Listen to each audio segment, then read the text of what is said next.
Muchas gracias, señora presidenta. Vamos a llamar a las cosas por su nombre. Esta toma en consideración es una auténtica tomadura de pelo.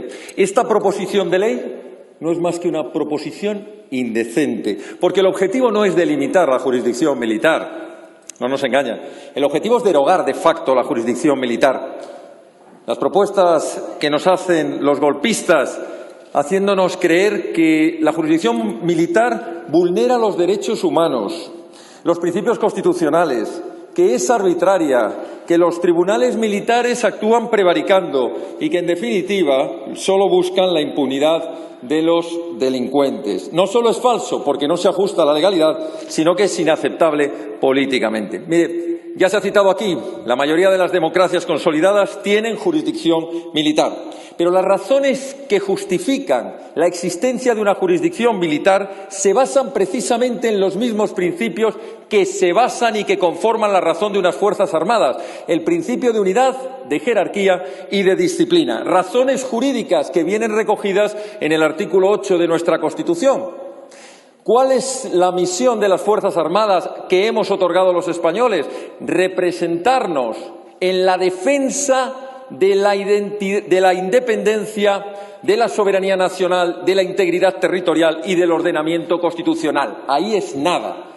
Pero es que esto viene precisamente a colación del artículo 117.5 de la Constitución, el que garantiza la existencia y la necesidad de una jurisdicción militar para el ámbito estrictamente castrense, para las situaciones de sitio, pero siempre sometida a los principios constitucionales. Ya desde el viejo Código de Justicia Militar del año 80 y todas las reformas que nos han llevado hasta el actual Código Penal Militar del 2015, quedan incorporadas todas las garantías y todos los principios constitucionales. Entre otras cosas, la jurisdicción se basa en razones de eficacia, en lograr esa tutela judicial efectiva, tanto en el ámbito disciplinario como en el ámbito penal. Pero es que también se logra con ello mayor celeridad y mayor inmediatez en las resoluciones.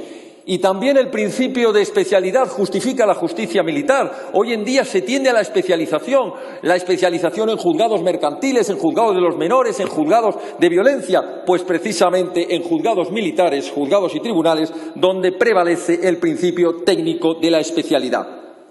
Los proponentes golpistas nos intentan hacer creer en su proposición que se vulneran los principios del informe de el informe de la Comisión de Derechos Humanos de Naciones Unidas. Y esto es falso, como vamos a ver a continuación. De los 20 principios solo se refieren a supuesto incumplimiento en 5. Vayamos a verlo. Principio número 13. Ha de garantizarse el derecho a un tribunal competente, independiente e imparcial.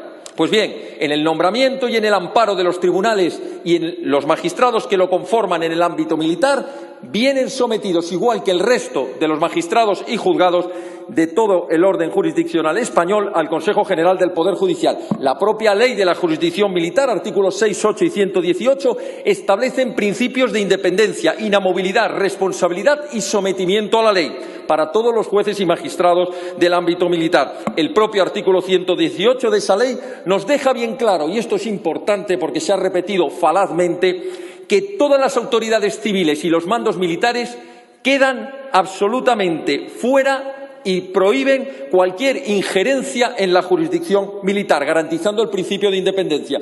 Todo esto lo recogió ya el Tribunal Constitucional en reiteradas sentencias, entre otras la del 115/2001, que dejó bien claro que la jurisdicción militar garantiza órganos independientes desvinculados de mandos militares. El principio 14, que también dicen que se incumple, publicidad en juicio. No es verdad. Los artículos 40, 68, 274 y 295 de la Ley Procesal Militar garantizan la vista pública y oral. Y el Código Penal Militar, en su disposición adicional segunda, establece la publicidad de todas sus resoluciones. Principio 15, que dicen que se incumple también. Garantizar el derecho a la defensa, juicio justo e imparcial. La propia Ley Procesal Militar, artículo 125, establece la asistencia letrada y el derecho al turno del oficio. Principio 16, que dicen que se incumple, garantizar la tutela judicial efectiva. Lo dejó bien claro el Tribunal Constitucional, sentencia 204 del 94 y otras tantas. La jurisdicción militar garantiza y en ningún caso excepciona el principio de derecho fundamental del artículo 24. Y por último, dicen también que se conculca el principio 17, aquel que dice que ha de garantizarse el recurso ante tribunales ordinarios. Pues bien, todas las resoluciones de los juzgados togados, de los tribunales militares territoriales, de los tribunales militar central, todos ellos tienen recurso ante el superior jerárquico y todos ellos terminan en la cúspide judicial de la Sala Quinta del Tribunal Supremo. Por cierto, para los de la tradición republicana, Sala Quinta que se constituyó en la República con la Constitución de 1931. La Ley Procesal Militar, en sus artículos 324 y 328, garantiza precisamente que todas las resoluciones de los tribunales militares tendrán recurso de amparo y recurso de revisión. Por tanto, garantizada absolutamente la capacidad de recursos. Y, por último, la Ley de la Jurisdicción Militar nos dice que la propia composición de esa Sala Quinta del Tribunal Supremo está formada por 4 magistrados que provienen de la propia carrera judicial y otros 4 del cuerpo jurídico militar. Por tanto, es absolutamente falso que la jurisdicción militar española conculque los principios al que me he referido.